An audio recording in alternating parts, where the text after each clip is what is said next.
Bonjour à tous et bienvenue. Aujourd'hui, nous allons découvrir Terra Invicta, un jeu de grande stratégie développé par le studio indépendant Pavonis Interactive et édité par Hooded Horse.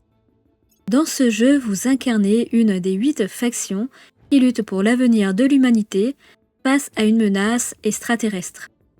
Pour ce tutoriel qui vous explique les bases pour bien débuter ce jeu complexe, nous allons choisir la faction Résistance. Son objectif est de protéger la Terre et de repousser les aliens. Les 7 autres factions seront présentes dans la partie. Par exemple, l'humanité qui veut éradiquer les extraterrestres et tous ceux qui les soutiennent, ou le projet Exode qui veut fuir les extraterrestres en envoyant des humains sur d'autres planètes. La campagne complète peut durer plus de 100 heures. Optez pour une campagne accélérée et recommandée si vous voulez accéder à l'espace rapidement, sans modifier fondamentalement la difficulté. La partie commence en pause avec la notification « Un ovni s'est écrasé sur Terre ». L'ovni s'est écrasé en Chine. Il faut envoyer un conseiller accomplir la mission analyse de l'activité extraterrestre sur le site du crash. Cliquez sur la cible pour déplacer automatiquement la caméra. Le début du jeu se déroule principalement sur Terre. Nous n'irons pas dans l'espace immédiatement. Regardons le système solaire, il est complet. Notre objectif initial est de conquérir des nations. Comment conquérir une nation ? Chaque nation possède des points de contrôle, entre 1 et 6. Plus une nation est riche, plus elle possède de points de contrôle. On peut consulter le produit intérieur brut par habitant via le calque pour identifier les cibles. Par exemple, la Chine et les États-Unis ont 6 points de contrôle chacun.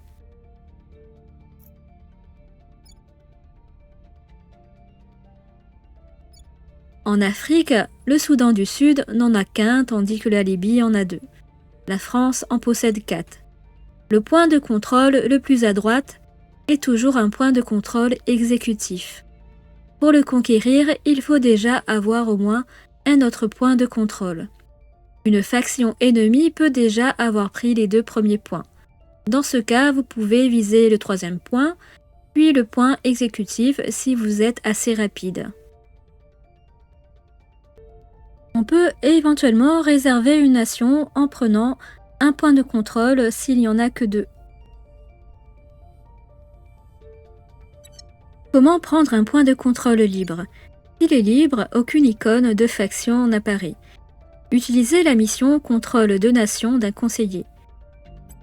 Nous commençons avec 2 conseillers capables de réaliser cette mission ici. Chaque nation affiche un pourcentage qui correspond aux chances de succès de prise de contrôle. Par exemple, aux États-Unis, les chances sont de 0% à cause de la taille de l'économie nationale. En revanche, dans un pays moins riche, les chances sont beaucoup plus élevées. Les facteurs positifs incluent l'attribut persuasion du conseiller et le soutien populaire. En France, nous avons un bonus de 0,7 lié au soutien populaire. Il faut passer la souris sur le diagramme coloré pour voir le soutien vis-à-vis de notre faction. Résistance 4%. On peut augmenter le soutien via la mission campagne publique qui peut être boostée avec de l'argent pour améliorer les chances.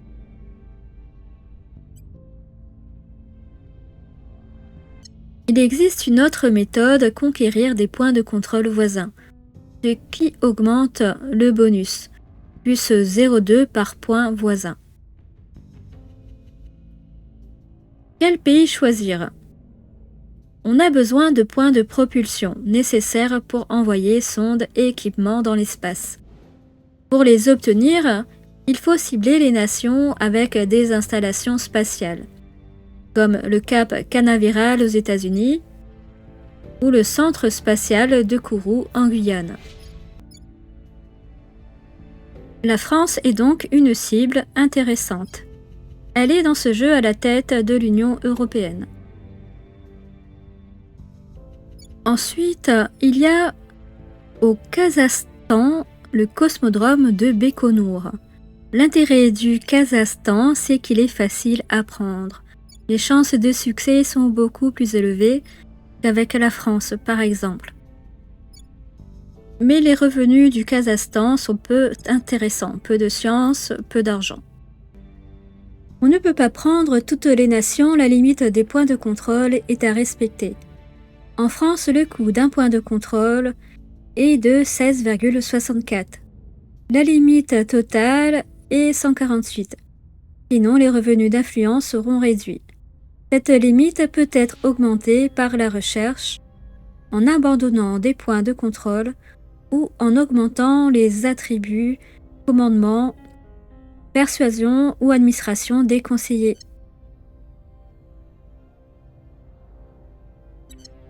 Chaque conseiller a un métier qui définit ses stats. L'espion aura pas mal de points en espionnage de base, le scientifique aura des points de science et le politicien, par exemple, aura des points de persuasion. Les traits des conseillers ajoutent des bonus spécifiques intéressants. Par exemple, l'un familiaux donne +1 en persuasion dans la nation d'origine.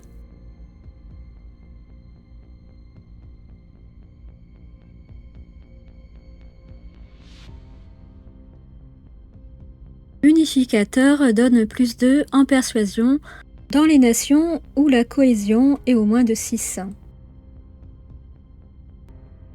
Certains traits donnent aussi des revenus mensuels, argent ou influence.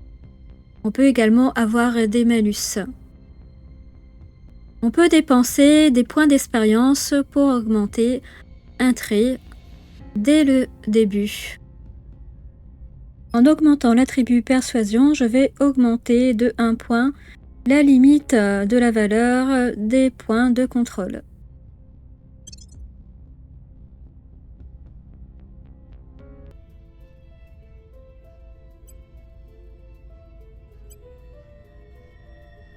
Ensuite, il est possible d'acheter des organisations. Ces organisations vont donner des bonus et des revenus mensuels. Une organisation peut également attribuer d'autres types de missions. Par exemple ici, une mission attribuée, stabilisation de la nation. On peut également avoir des malus.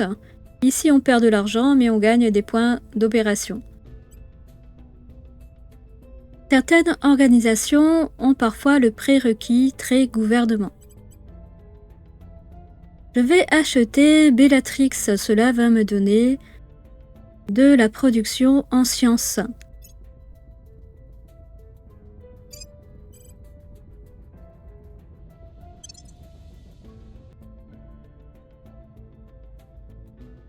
La purge permet de prendre un point de contrôle à une faction ennemie.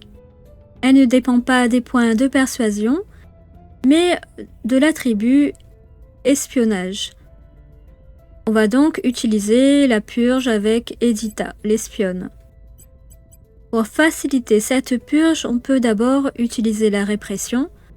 Par contre, la répression, elle dépend des points d'investigation.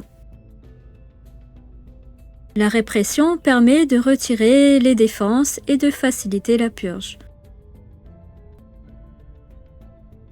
On démarre avec 50 points d'influence. Si on le souhaite, on peut déjà recruter une troisième personne. Certains conseillers coûtent 30 points d'influence, mais on peut aussi attendre et préférer avoir un conseiller qui coûte 60 points d'influence. Par exemple, ici, j'ai une activiste avec 8 points de persuasion qui est intéressante.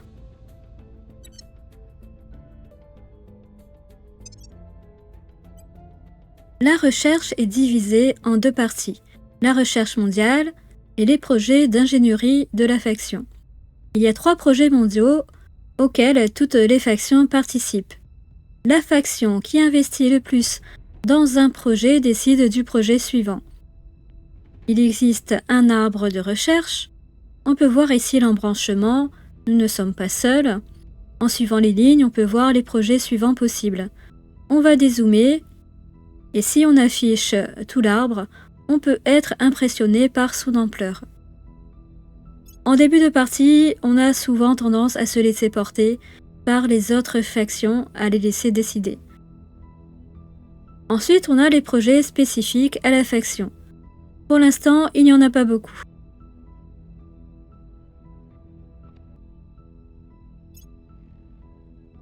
On a amélioration de la gestion qui permet d'augmenter notre capacité de gestion des points de contrôle.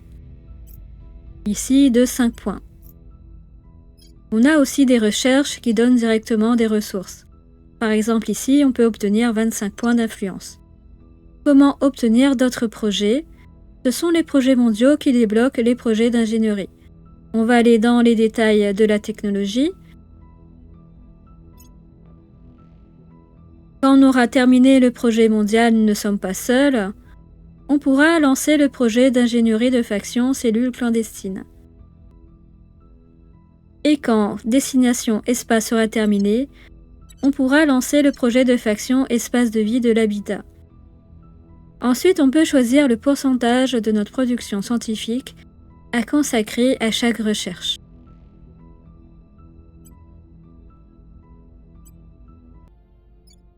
Le résumé des bases du jeu, à savoir pour conquérir les nations en début de partie, est terminé. On peut lancer ici la partie. On va aller ici enquêter sur le site du crash et effectuer nos premières prises de contrôle.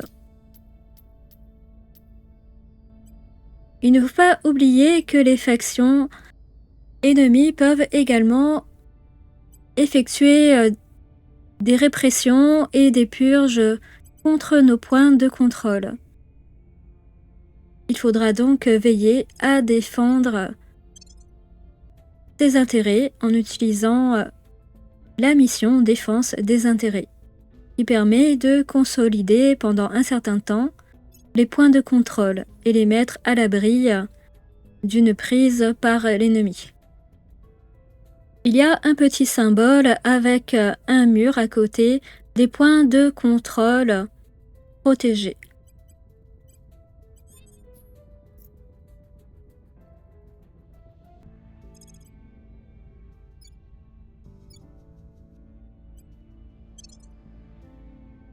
En parallèle, il ne faut pas oublier d'aller enquêter et surveiller les sites de crash d'OVNI. Il ne reste plus qu'à continuer nos campagnes d'influence et à accumuler des points de propulsion pour accéder à l'espace.